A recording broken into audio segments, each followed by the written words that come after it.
Hey, what's going on YouTube?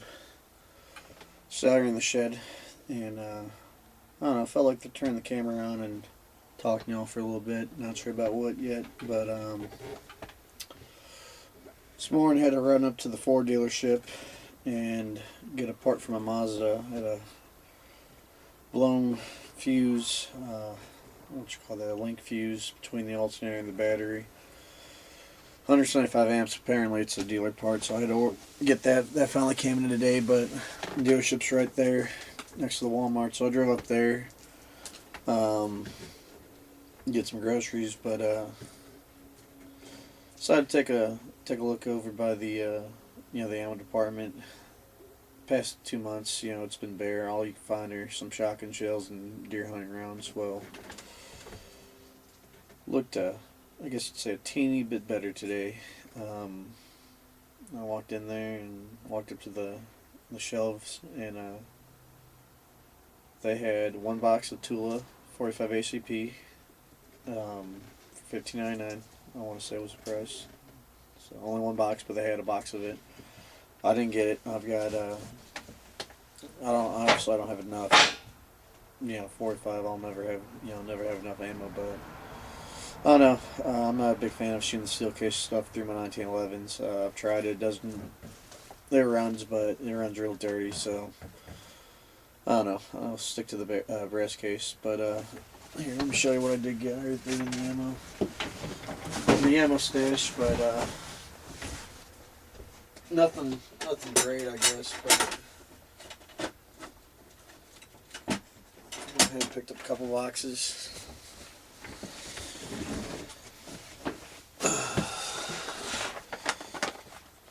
Winchester Super X 12 gauge buckshot, double aught, 2 3/4 inch. They had, I don't know, nine boxes of it, 507 a piece. Picked up 2, so just 2 3/4 inch double aught buck, 9 pellets. So feeling a little bit better now about my buckshot stash. I've got nowhere near enough, but I've got 35 rounds, a buck, I think. So that's a whole lot better than was doing. Yeah, that's another 10 rounds. So just keep picking up as I can. I also seen they had, let's see, I told you they had the 45s. They had, 6 or 7 boxes of that stuff. I picked up 2. They had 4 boxes of 32 automatic 32 ACP.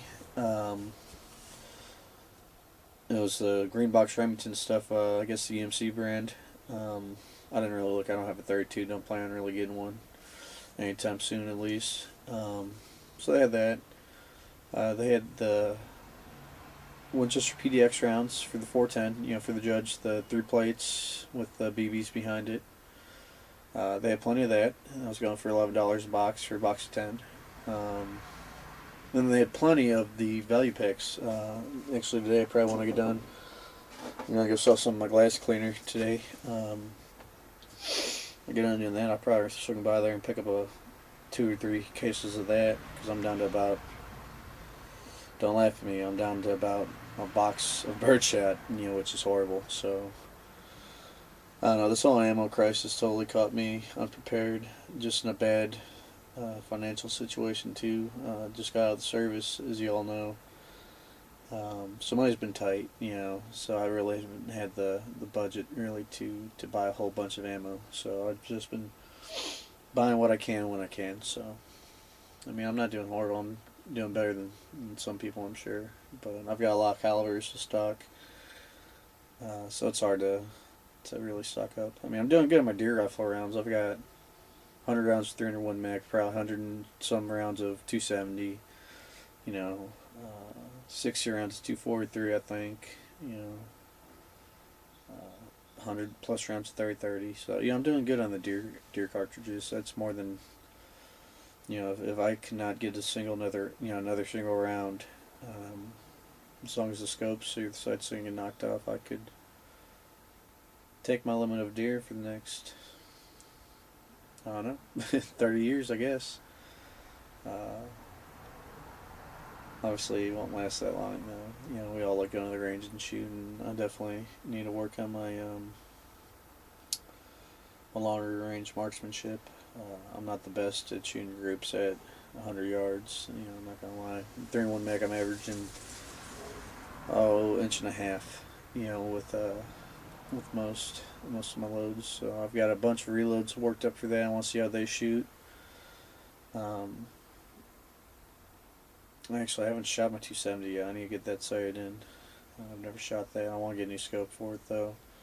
I just bought a cheap center point scope, just threw it on there, and I haven't shot, so I think I'm gonna throw that center point on my 17 HMR, which I need to get more rounds for.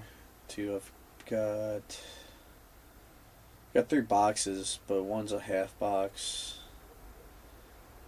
and another box is also a partial box. So I'm pricing on 85, 100 and some rounds of 17 HMR. Man, I'm hurting on 9mm. I'm hurting on 223. I've got 4 mags worth of 223 right now, which is pitiful. So I've got enough for 8 or 9 mags of AKs, except for I've only got 2 AK mags. Got plenty of stripper clips though for the SKS. So I don't know. Hopefully things get better, guys. I mean, if it doesn't, I know I'm gonna be hurt because I wasn't prepared. I didn't stockpile. I mean, hopefully this gets better and I can, I think a lot of us realize now, hey, it's fun to go shoot your stuff at the range, but you need to replace it. My new theory is going to be, hey, stock up 1,000 rounds of battle rifle cartridges, between 500 and 1,000 rounds of pistol cartridges, at least just right off the bat, stock it up, and then whenever you go to shoot, buy what you're going to shoot at the range, replace it with your stock, obviously, rotate it, but yeah, so, but we'll say this, I've got my baby sitting right here, a new one,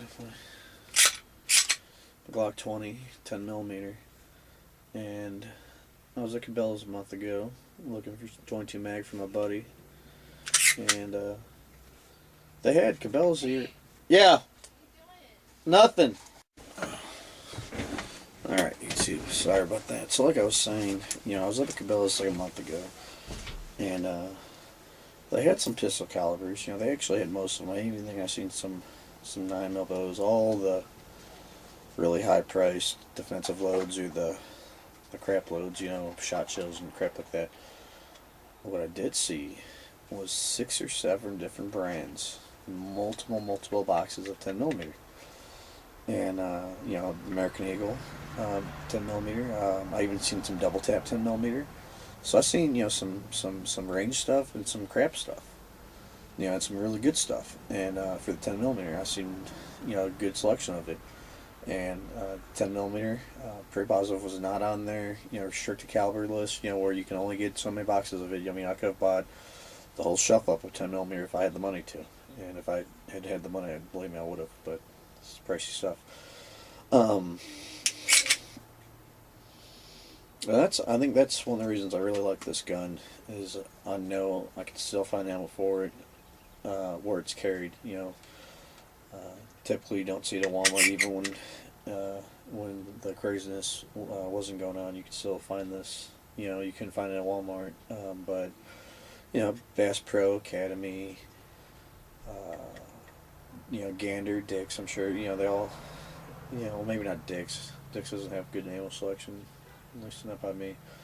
But, I could still find this. And for you people preparing for, shit, it's a fan or whatever, if you're familiar with 10mm, the stuff you can buy besides, Buffalo Bore and Double Tap and stuff, that's all weaker stuff. It's like shooting a 40 Smith & Wesson. Well, can you find some 40 Smith & Wesson right now? Sometimes, I guess, yeah, sure, but not as easily as you used to be able to, so I don't see a problem with the weaker stuff, It's a 40 Smith & Wesson. No one's going to argue that that's not a good defensive round. That might actually be a plus, not going to lie, this 10mm is pretty snappy, especially for defensive use. 15 rounds of American Eagle, 10 millimeter. That's shooting, softer than this weapon's capable of shooting. It's still hitting like a 40 Smith & Wesson or better, you know. So, I mean, a little more expensive than 40 is, obviously, but I don't know. It's like the 17 HMR. Not a whole lot of people have 17 HMR. It's not a hugely popular caliber. It's not as popular as 22 or 20 mag. But, it's the same thing as the 10 millimeter. They had multiple different boxes of 17 HMR when I was at Cabela's. I could pick up 17 HMR. I couldn't get any 20 long rifle or 20 mag. The only 20 long rifle they had seems to be the only 20 long rifle anyone can find right now is the shot shell crap. They ain't worth a damn, So, that makes you think, well, how about 9x23, Dillon or whatever that round's called, If Cabela's carries it, I'm pretty sure I've seen that, rounds like that, 327 SIG. Not a whole lot of people have 327 SIGs. So all this preaching everyone was doing before, you need a 22, you need a 9 mil, blah blah blah. It's cheap, it's plentiful. Yes, that's true. If you were smart and you were preparing, as I should have been, as everyone should have been with their ammo, makes sense. But if you're like me now and you're stuck and you don't have the ammo you should have, and you can, and you're looking for stuff, I think these guys with the off calibers, are doing better than a lot of people with these, calibers that aren't so popular for that reason, because people aren't buying it because they don't have a gun for it, That's my little thing on that. So, talked about the ammo. It's crappy situation. But so I think I was telling you guys I'm about to go sell this glass cleaner. It's called Crystal Clear, Crystal with a K. It's a soap-based glass cleaner. I need to do a video on it, but it's really good stuff, actually. I mean, when I sell it, I've got a steamer set up at the table, and I'll ask someone, or my sign says, free glass cleaning. I'll clean one lens with this glass cleaner, and then I hold it over a steamer, and the lens that hasn't been treated, fogs right up, and the lens that has doesn't. Okay. I've been using it actually for a long time. The lady that makes this stuff is a good friend of my mother-in-law's, and my mother-in-law gave me a bottle of it, I think when me and my wife were just dating, and I've been using it on my raffle scopes for the longest time. It's great stuff. Cleans it up, 10 times clearer than it was before. Anti-fog. So, it's all great stuff. I need to do a video on it. You can use it. It's a scratch filler. So if you got CDs and DVDs that are scratched and they're scratched and they're freezing and skipping, this stuff works on it. Cleans mirrors, windshields, whatever. So sorry, I'm not trying to hawk my stuff on the YouTube. My bad, but I'm just thinking of things to talk about. Bored. I want to talk to y'all. I like to make these long ass boring videos. And all I need to do is put a gun in it. Put a gun in it. And people will be happy. Put the 19 load up on my chest. So, is that better, guys? So, look around and stuff. I was messing around with my Mil-Spec. Y'all remember those grips from a earlier video? My Boondock Saints grips, yeah, I dug them out, put them on. A little fatter, they're smooth. They look nice, but I mean, a little fatter, definitely fatter. I don't really care for them a whole lot, but I'm thinking I spend the money on them. I might as well use them. I don't know if I've shown you guys this. These are wood grips, and look what I did one day. I threw it. It's a bag. Just in a holster. Usually when I was going to the range, I don't like taking all the cases. I can take a lot of pistols when I go. I don't have the room for it. So, I'm throwing it in a holster like this, just throw it in there. Well, one of the other guns beat up the grip, so it really irks me because I think, I wish I could go back and not buy these, you know, but obviously that's life. You can't do that. You know, I paid $50 for these grips. I was in Iraq at the time, had money up the butt, you know, and I mean they're nice. They look cool. You know, it's definitely a showpiece. But I put those on, so. But yeah, I had this thing taken apart. I was polishing up the feed ramp. I don't know if y'all can see in there at all. No, ain't happening. I ain't cool like the Armory channel. Definitely need to get a bipod. Y'all know how I do my cameras. I just put it on my bench top and I lean back in my chair so y'all can see me. That's why, you know, my videos are kind of boring. You know, not a whole lot of shooting in them. So I definitely need to get a tripod and probably a new camera. That camera's 4 years old now. Bought it in Iraq. Alright, before this video gets too long and way too boring, I figured I'll go ahead and sign off here. So thanks for hanging out with me for a minute, guys. Y'all shoot safe, and I'll catch you guys later.